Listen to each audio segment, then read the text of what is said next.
கிறிஸ்துவுக்குள் பிரியமானவர்களே, ஆண்டவராகிய இயேசு கிறிஸ்துவின் வெளியேறப்பட்ட நாமத்தினாலே இன்றைய புதுவாழ் வார்த்தைகள் நிகழ்ச்சிக்கு உங்களை யாவரையும் வாழ்த்துகிறோம், வரவேற்கிறோம்.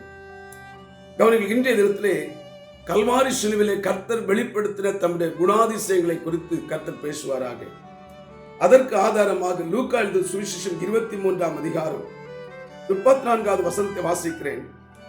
அப்பொழுது இயேசு, பிதாவே, இவர்களுக்கு மன்னியும், தாங்கள் செய்கிறது இன்னதென்று அறியாதிருக்கிறார்களே என்றார்.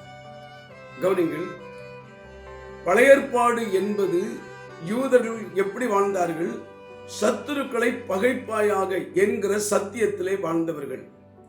சங்கீதக்காரன் சொல்லுகிறான், சத்துருக்களுடைய பிள்ளைகளை கற்களிலே மோதி அடிப்பார்களாக என்று சொல்லுகிறார். அது மாத்திரமல்ல, என் சத்துருக்களை தாடியிலே அடியும் என்று சொல்லுகிறார்.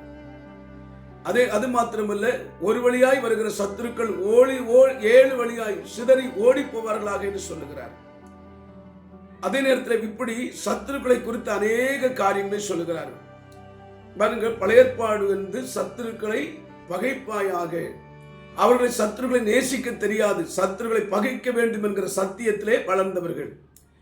அப்படிப்பட்ட மக்கள் மத்தியிலே இயேசு கல்வாரி சிலுவையிலே தொங்கிக் கொண்டிருக்கும் பொழுது அந்த சத்துருக்களை அவர் பகைக்கவில்லை, சபிக்கவும் இல்லை, குற்றஞ்சாட்டவும் இல்லை. அதற்கு மாறாக அவர்களை நேசித்து அவர்களை கர்த்தர் அவர்களுக்கு நன்மை செய்யும்படிக்கு கர்த்தர் அவர்களுக்காக மன்னிப்பின் ஜெபத்தை ஏறெடுத்தார். அந்த ஜெபம்தான், பிதாவே, இவர்களுக்கு நீர் மன்னியும், இவர்கள் செய்கிறது என்னதென்று அறியாது செய்கிறார்கள்.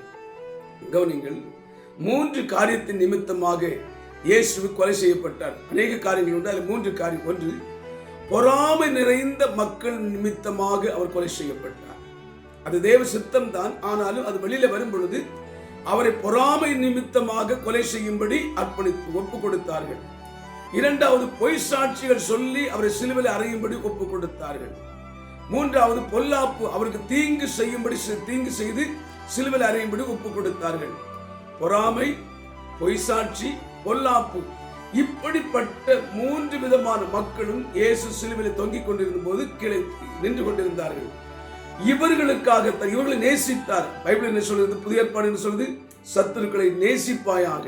பழைய ஏற்பாடு சத்துருக்களை பகைப்பாயாக. ஆகவேதான் புதிய ஏற்பாடு சொல்கிறது, உங்களை உபத்திரப்படுத்துவர்களுக்காக ஜெபம் பண்ணுங்கள், உங்களை சபிக்கிறவர்களை ஆசீர்வாதம் பண்ணுங்கள், தீமைக்கு தீமை செய்யாதிருங்கள், உதாசீனத்துக்கு உதாசீனம் செய்யாதிருங்கள், நீங்கள் தீமை செய்கிறவர்களுக்கும் நன்மை செய்யுங்கள் என்று புதிய ஏற்பாடு சொல்கிறது. இதுதான் கிறிஸ்தவம். நமக்கு விரோதமாக நம்முடைய வாழ்க்கை, நம்முடைய ஊழியங்கள், நம்முடைய வேலைகள், நம்முடைய குடும்பங்களுக்கு விரோதமாக பல காரியங்கள் தீங்கு செய்திருக்கலாம்.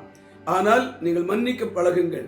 வேதம் சொல்கிறது, மன்னிப்பது மனுஷனுக்கு மகிமை என்று வேதம் போதிக்கிறது. மகிமை என்று சொன்னால், நாம் பிறரை மன்னித்து சமாதானமாய் வாழும் பொழுது தேவாதி தேவனுக்கு மகிமை உண்டாகும்.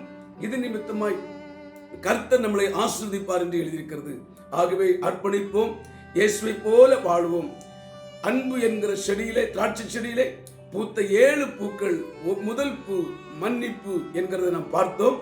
தொடர்ந்து முன்னேறி செல்வோம். கர்த்தர் நம்மை ஆசீர்வதிப்பாராக. ஆமென், ஆமென். God bless you. Praise